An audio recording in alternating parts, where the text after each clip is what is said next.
everything I do, so instinctive and so passionate. Every word I move, so descriptive like an adjective. I got. Welcome to ChipLogic Studio, and in this video I will show you some tips and tricks to debug your test bench and some common errors. So first common error that can happen is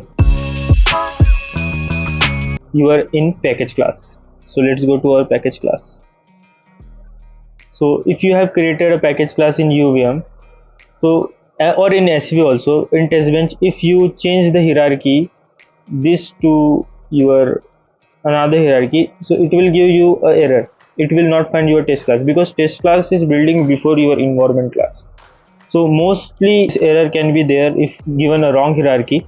So you can see it says that environment class handle is not there because test class is not there, and it gives some unknown error, but this error is related to your hierarchy problem. And as you can see here, message in your terminal is not related to this error. It is not giving a number line also. So what you will do is just change your hierarchy as here previously.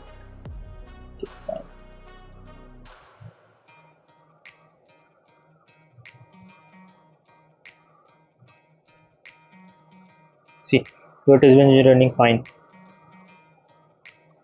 Second thing, if you are in driver and some package is not coming or any error is there, so what you can do is write a display statement, or in UVM you could write info statement wherever you want, because in this way you will get that why your packet is not coming. For example, if here in this line something is not coming, just write $display. Or if this any variable is not coming in packet in driver but coming in monitor, then you can also write some display statement there. And mostly in industry we use display statement for finding out the error if previously it is not there or not. And for example, if you have use here forever loop and it is going continuously on, and something is that it is not stopping your simulation, then you can write display statement here. If the print is continuous, then you can check that part. Tip number 3, if any semicolon is missing and some error are there, so one semicolon can give you 10 or 15 errors.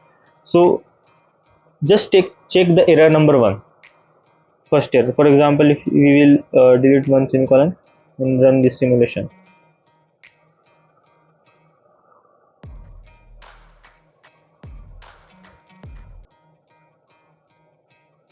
see, as you can see, it is showing that testbench number 9, there is some semicolon missing. So it is saying that testbench at line number 9, but you have to check a line before that for semicolon. Every time if there is some problem with semicolon, it will give you error like this. Now another one tip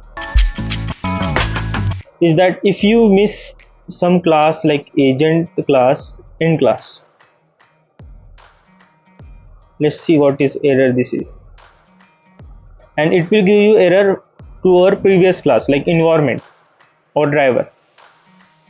It will not give exactly your agent class. So here it is giving error in package because package has all the files, and therefore we will see that package and then we will go another environment, whole over environment, and you will not get your error. So what you can do is just see this path of your package, like it goes to your package, then it goes to your agent, and then it goes to your environment and test. So what is happening here, first it goes to test, then environment and agent, and in agent you will find error. And what is there? Your end class is not there. So some common errors and some tips are given that use display statement for your debugging. And if there is written some compile error, like there is some error in agent, so it is not necessarily that agent has that error. It can be that previous class has some error, like end class is missing or semicolon is missing. And always check your first error, then rest of the error can go away because of the first error. Some error are coming. I want you to feel free from the chains that last, and to believe in what you got, it was built to last, yeah.